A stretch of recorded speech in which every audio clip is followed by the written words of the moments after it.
You think you're protecting yourself. You believe in your sanity, in your clarity, in the story you tell yourself about who you are. But beneath the surface, beneath the neat narrative, the rationalizations, the self-image you guard like a crumbling fortress, something else is moving, something older, more honest, more wounded. It begins in silence, the kind you don't notice until it devours you. A silence not of the mouth, but of the mind, where thoughts are missing, forbidden, expelled. Not because they are untrue, but because they are unbearable. That is repression, the ego's quiet censorship, not a lie told with malice, but with desperation, because the truth would split you open. You think you forgot, you think you've moved on, but the body remembers, the dreams betray you, the irritations, the fatigue, the meaningless conflicts, all of them symptoms, not of life's randomness, but of your psyche at war with itself. You are not free, you are a battleground. And still you tell yourself you are fine. You work, you laugh, you cope. But the more you manage, the more the unconscious demands to be heard. Not with words, no, it never speaks directly. It disguises itself as resistance, as self-sabotage, as patterns that repeat without logic. Why do you always fall for the same kind of person? Why does success terrify you more than failure? Why does guilt linger even when you've done nothing wrong? Because you are not suffering from the present, you are haunted by what was exiled. Feelings too intense, impulses too unacceptable, memories wrapped in shame, and rather than face them, you buried them. The ego called it survival, but survival has a cost. The cost is disconnection, from others, from truth, from yourself. You become a mask of functionality, internally fragmented but externally composed, and the world rewards this fracture. It calls it strength. But what is strength if it requires you to disown half your soul? You don't choose your symptoms, they choose you. They erupt where the repression fails, where the lid slips, where the unconscious leaks, in compulsions, in fear, in that emptiness you can't explain. That's the real message. That's the unconscious trying to return what you once denied. But the ego is cunning. It doesn't just repress the wound. It builds an entire identity around its absence. It says, I am not angry. I am not afraid. I am not broken. It says, that didn't matter. That wasn't abuse. That wasn't real. And slowly, you forget that you forgot. That's the final betrayal. Not the pain itself, but your own collusion in its burial. You're not just avoiding pain, you're avoiding recognition, because to recognize what you've disowned would be to lose the version of yourself you worked so hard to maintain. And that is terrifying. But make no mistake, the unconscious keeps the score. What you disavow returns. Symbolically, indirectly, through anxiety, depression, deadness, addiction, fantasy. Each symptom, a signpost pointing to a truth you've refused to see. This is not your fault, but it is your responsibility, because the psyche doesn't heal by forgetting. It heals by remembering, not nostalgically, but psychoanalytically. Not with sentiment, but with precision. You must go back. But the ego won't let you go easily. It is the gatekeeper of denial. It thrives on illusion, and its favorite illusion is control. Control over the past, over the self, over meaning. But control is not freedom. It is fear dressed as authority. So you distract yourself, with performance, with morality, with work, even with therapy. If it promises comfort instead of confrontation, you want catharsis, not conflict. You want to be told you're whole, not that you're hiding. But truth is not gentle. It pierces, it destabilizes, it disorients. But in that disorientation, something else becomes possibler, kind of internal sight. You begin to see the mechanisms, how guilt has shaped your choices, how rage has worn the mask of passivity, how desire has become shame. You see the double life you've lived, the one above and the one below. And when you finally see it, something ancient breaks open, not to destroy you, but to remind you. You were never whole to begin with. You were split between what you are and what you're allowed to be. You were told to be good, not honest, to be strong, not vulnerable, to be in control, not in contact. And so the lie began. A necessary lie, but still a lie. The ego isn't evil, it's terrified. It doesn't want the truth, it wants safety. It wants to believe the trauma is over, that the past is irrelevant, that you're fine, but repression is never neutral. It twists reality. It edits memory. It creates a world where the unacceptable never happened, and yet, somehow, you still bleed. This is the paradox. The wound denied continues to wound, not with direct pain but with absence, with numbness, with repetition. You keep ending up in the same pain because you haven't traced its origin.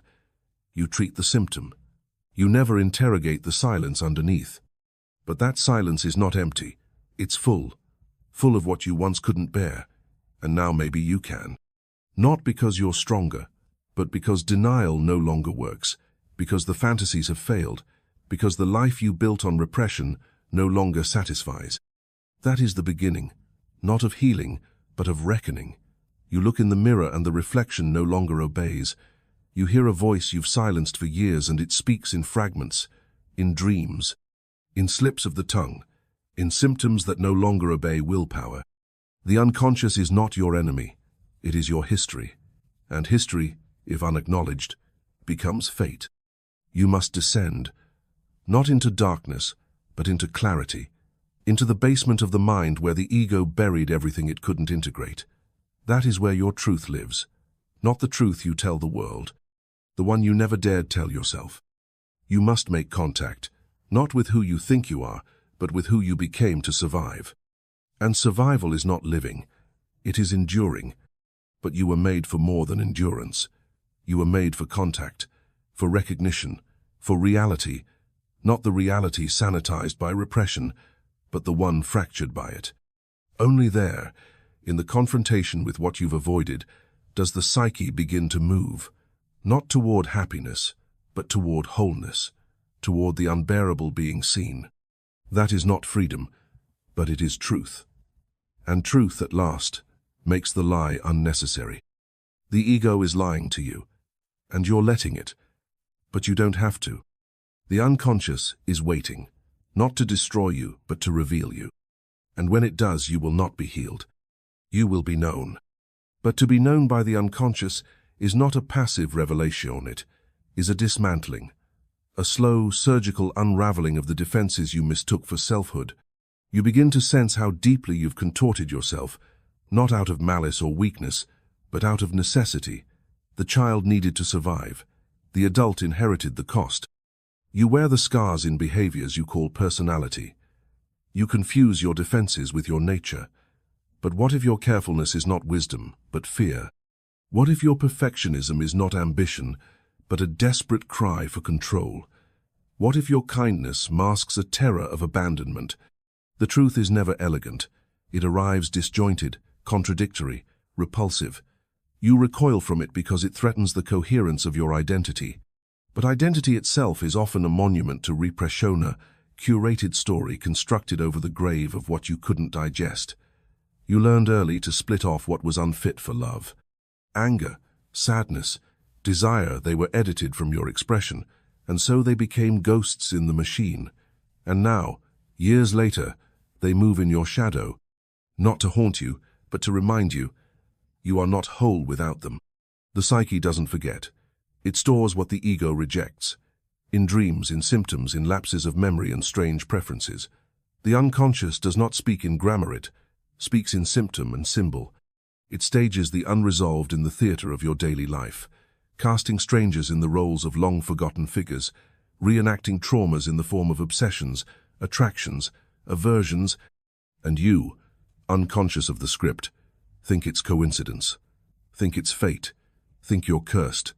You're not cursed, you're repeating, because what was not processed must be relived, and what cannot be spoken must be acted out. So you repeat the wound, hoping without knowing that this time it will be different, that this time the need will be met, the rejection reversed, the abandonment repaired. But repetition is not resolution. Repetition is the compulsion of the unconscious, seeking consciousness, and until you make it conscious, it will run your life, and you will call it destiny. This is not mysticism. This is structure. The psyche is not chaotic, it is layered, organized around absence, around lack, around what could not be metabolized. And the ego is the curator of this structure-biased narrator, editing the unbearable out of the story. But the truth seeps through the cracks. It emerges in the panic before sleep, in the disconnection during intimacy, in the tear that comes from nowhere. You don't know why you feel what you feel, but your unconscious does. And yet even now you resist, because to admit the truth would be to dismantle the scaffolding you built to survive. You would have to say, I was not held when I needed it. I was seen but not understood. I was punished for feeling. I was shamed for needing. These aren't dramatic traumas, they are psychic facts, insidious in their subtlety, devastating in their repetition, and your ego, loyal to your survival, buried them in silence. But silence is not peace. It is noise without sound. And that noise echoes through your behaviors, your choices, your dreams. You mistake it for reality, but it is your history misrecognized. It is the return of the repressed, demanding recognition, not to punish you but to free you from the necessity of forgetting. Forgetting is a defense, not a solution. The psyche doesn't resolve through amnesia. It resolves through integration, through making room for what was exiled, through saying, at last, yes, that happened. Yes, I felt that. Yes, I hated and loved and wanted and feared. All of it, without editing, without moralizing, without shame. But shame is precisely what stands in the way. Shame is the guardian of repression. It says, you must not feel this, you must not want this, you must not remember this. It teaches you to turn against yourself, to become both prisoner and warden, and the cost is internal division. You become split, not schizophrenic, but self-alienated. You lose intimacy with your own experience, and in that loss, you drift, functioning but not living, achieving but not inhabiting, smiling but not connected. So the work is not to achieve, not to transcend, but to descend, to return to what was left behind, not to wallow but to recognize, because recognition is the beginning of reintegration, and reintegration is the end of the lie. The ego will protest. It will scream, if you go there, you'll fall apart. But falling apart is not the end, it is the beginning of authenticity, the beginning of life without the mask, of intimacy without performance, of selfhood without pretense. It is terrifying, but it is real, and the real is worth the terror. Because in the real, you are not alone, not because others save you, but because others suffer too. And when you drop the mask, you make contact, not with their persona, but with their unconscious. And suddenly, you are not two people performing, you are two psyches remembering, recognizing, rejoining. But you cannot do this if you continue to lie to yourself, if you continue to call numbness peace, if you continue to mistake control for wholeness. You must tell the truth, not out loud but inwardly. You must say, yes, I was afraid. Yes, I needed. Yes, I pretended not to need. Yes, I hurt others because I couldn't face my own hurt. This is not confession. This is contact. This is making the unconscious conscious, not to fix it, but to be in relation to it. That is the only form of liberation worth pursuing, not the illusion of a perfect self, but the reality of a fractured, feeling, fallible one who remembers, one who mourns, one who stops running. You cannot heal what you do not grieve, and you cannot grieve what you have not first recognized. So begin there, in recognition, in the trembling, unbearable act of seeing what the ego worked so hard to hide. That is where your life actually begins. You do not find yourself by looking forward. You find yourself by looking back precisely where you were taught not to look. The past is not gone. It is structured into the architecture of your every choice, stitched into the posture of your body, encoded into the way your voice softens when you're afraid to ask for what you need. The past is not memory. It is compulsion, and until you face it, you are its servant. The ego wants progress. It wants linearity. It wants clean arcs, rising narratives, triumphs that redeem the pain. But the unconscious doesn't believe in progress. It believes in return.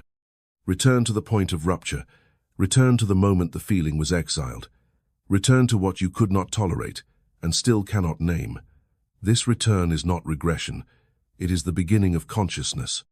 And consciousness is not comfort. It is confrontation. We spend years chasing goals that have nothing to do with what we truly want. Success, stability, admirational inherited desires, defenses against the terror of our original vulnerability.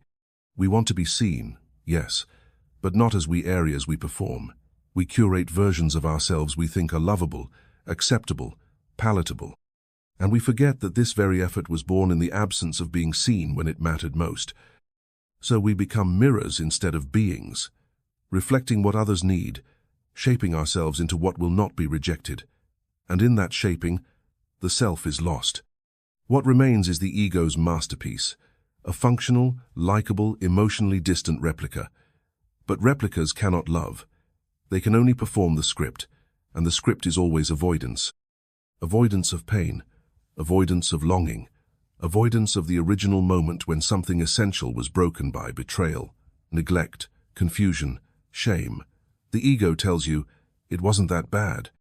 You made it up. You're being dramatic. But the body tells another story. It trembles, it hardens, it collapses long before the mind can translate. This is the truth beneath the lie. The somatic archive of everything you've tried to forget.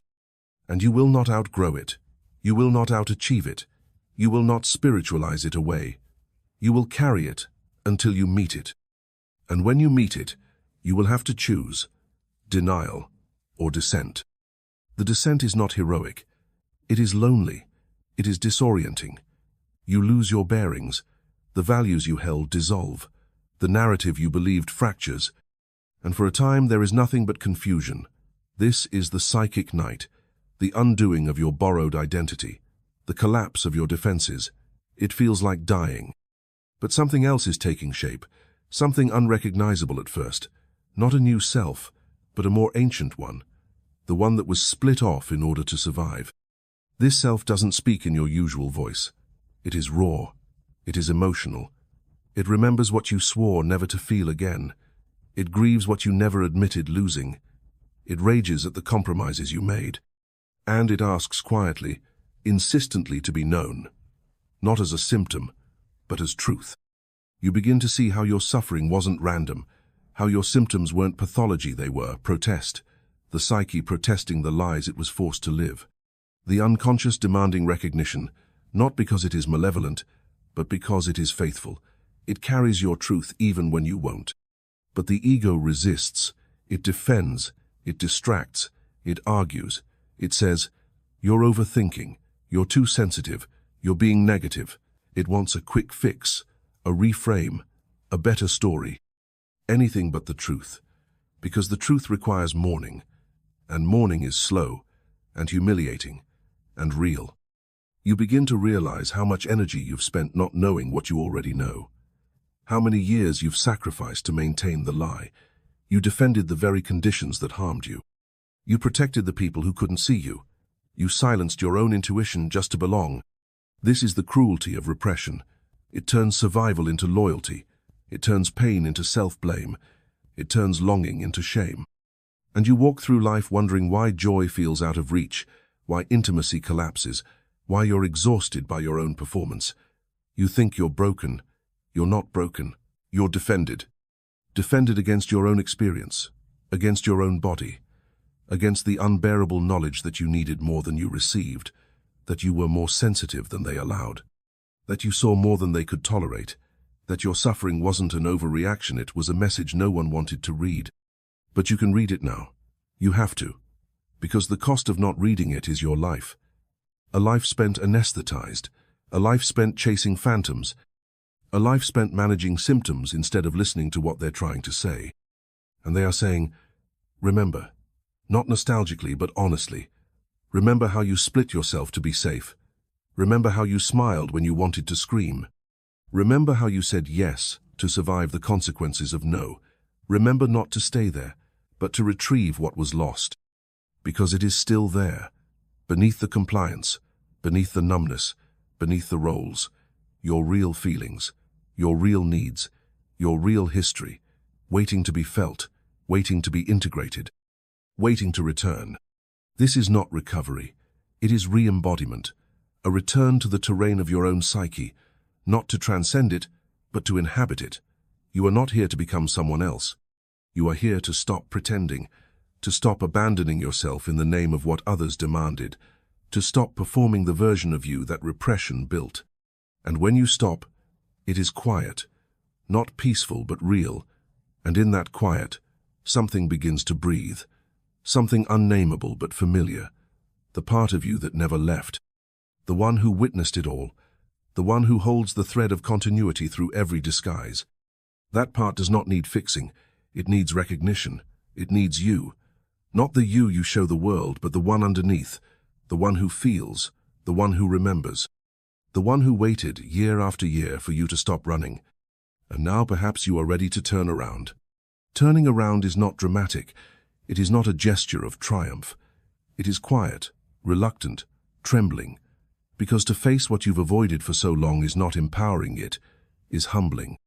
You realize how many parts of yourself you had to bury just to stay in relationship with others, how many boundaries you violated within yourself, how many betrayals you enacted inwardly just to maintain the illusion of being loved, of being safe, of being acceptable. You were never truly seen. You were scanned, interpreted, idealized, rejected, rarely encountered. And so you learned to offer only the fragments that were welcomed. You became a specialist in selective presence, always assessing, adapting, curating your emotional availability based on the room, the person, the danger. And now, even when danger is gone, the vigilance remains, because the psyche does not forget the terms of its original contracts. But there is no peace in curation, only exhaustion. You begin to notice the fatigue not just of the body, but of the soul, the weariness of a life lived in fragments. And you begin to crave something else, not relief, not escape, but contact. The kind of contact that does not demand performance, the kind of contact that recognizes without reforming. But before you can find that in the world, you must create it within. You must meet yourself without agenda, without judgment, without urgency. You must sit beside the disowned, the shamed, the silenced, not to fix them, but to witness them, to hear what they were trying to say all along. You may discover rage, the rage of a child who was told to smile through disappointment, who was punished for expressing need, who was taught to confuse obedience with virtue. This rage is not toxic. It is sacred. It is a cry for justice in a system where the truth was too dangerous to name. And if you allow it, you do not censor, it will speak. And when it does, you will see that your rage was never against the world. It was against the silence imposed on you, the narrative you had to swallow in order to survive. And beneath the rage you may find grief. Not the grief of loss alone, but the grief of never having had. The grief of living in exile from your own emotions. The grief of becoming a version of yourself that made others comfortable but made you disappear. This grief is not a weakness. It is the reclaiming of depth. It is the return of feeling in a system that has long been anesthetized. And still deeper, you may find longing, not just for love, but for presence, for resonance, for someone to have said, I see you, I believe you. You don't have to disappear to be acceptable. That longing is still alive. It did not die. It was buried beneath adaptation. And now, as you make space, it begins to move again, not as demand, but as truth. The unconscious has waited, patiently, relentlessly. It has sent you dreams, symptoms, failed relationships, obsessions, not to torment you, but to invite you. Each repetition was a door. Each collapse was a signal. Each fantasy, a fragment of truth disguised in the only language you were allowed to speak. And now you have a choice: to pathologize yourself, or to listen, to medicate the voice of the unconscious, or to understand it, to double down on performance, or to dismantle the stage entirely. Dismantling is not destruction, it is restoration. It is the slow unlearning of what never belonged to you, the gradual return to a body that remembers, a heart that still beats with buried emotion, a psyche that no longer wants to hide. But make no mistake, this is not a return to innocence. It is a return to complexity. You will not become pure. You will not be cleansed. You will become honest, which is harder. Because honesty doesn't make you more likable, it makes you real. And reality has sharp edges. You will disappoint those who preferred your mask. You will confuse those who needed your silence. You will lose comfort, but you will gain coherence. You will lose certainty, but you will gain depth. You will lose illusion, but you will gain yourself. And in gaining yourself, you will see others more clearly, not as extensions of your fantasy, but as equally wounded, equally complex, equally defended. You will no longer need to project your pain, to reenact your history, to make others responsible for what you haven't faced. You will relate from contact, not compulsion, from choice, not survival. But this cannot happen until you make the descent, until you ask, what am I not feeling? What am I pretending not to know? What did I have to forget in order to be loved? And can I now remember, not because it is safe, but because it is true? Truth is not always healing, but it is always liberating. Because once you know, you cannot unknow. Once you see, the game is over. You can't go back to pretending. You can't go back to managing your life through lies. The discomfort of honesty becomes less painful than the weight of repression. And so you continue day by day, not towards perfection but towards recognition. You begin to inhabit your contradictions, to tolerate your ambivalence, to stop demanding purity from yourself or from others. You begin to see that suffering wasn't your failure, it was your refusal to split. You suffered because you stayed sensitive in a world that demanded numbness. You suffered because part of you always knew the truth, even when it wasn't allowed to speak. Now, that part begins to speak, haltingly, awkwardly, with grief and rage and clarity, and you listen not as therapist, not as fixer, but as witness. And in that witnessing, the ego loosens its grip, not because it was defeated, but because it is no longer needed as a tyrant. It becomes what it was always meant to be, a translator, a servant of reality, not its censor. This is the work, not to ascend, but to descend, to become intimate with your own depths, to stop fearing your unconscious, to stop pathologizing your past, to stop betraying your own knowing. You do not need to be healed, you need to be heard. And so, after the descent, after the long, unlit journey through denial and into recognition, what remains is not resolution, not the clean triumph the ego once demanded. What remains is presence. Presence with what is, not what should be. Presence with the fractured, complicated, unresolved truths that once terrified you and now stand quietly in the corner of your being, no longer exiled, no longer denied. You look at yourself, not the version you curated for approval, but the one who bore the weight of everything that was disavowed. And you do not flinch, you do not turn away, you do not tidy the mess. You simply stay. And in that staying you reclaim the very parts of you that once seemed unlivable, the needy one, the angry one, the ashamed one, the one who was hurt and never healed, who loved and was not loved back, the one who remembers everything the ego tried to erase. This is not integration as fantasy, it is integration as grief. You mourn the years lost to performance. You mourn the relationships built on silence. You mourn the tenderness you denied yourself to maintain the myth of strength. You mourn, and through mourning you return, not to innocence, but to wholeness. Wholeness not as perfection, but as inclusion. There is no clean ending, there is no final cure, but there is a shift, a subtle seismic shift in the architecture of your being. You are no longer held together by repression. You are no longer animated by denial. You are no longer compelled to repeat what you could not remember. You know now, and knowing has changed you. You speak differently, not because you've learned new words, but because the words you speak now come from a place you used to avoid. Your eyes do not search for approval, they look. Your body does not flinch from contact, it stays. Your silence no longer conceals, it listens. The unconscious is no longer your enemy. It is your map, it is your history, it is your deepest companion, and the ego, once a tyrant, is now a translator, not of fantasies but of truths. Truths you are finally willing to feel, to carry, to live, and that is enough. Not to be healed, but to be real. Not to transcend suffering, but to stop pretending it never happened. Not to erase the past, but to stop lying about what it made you become. You are not whole because the pain is gone. You are whole because you no longer abandon the part of you that carries it. And that is the end of the lie. The ego is still there, but now it whispers, it no longer shouts. And you, at last, can hear the voice beneath it. The one that was always waiting to be recognized.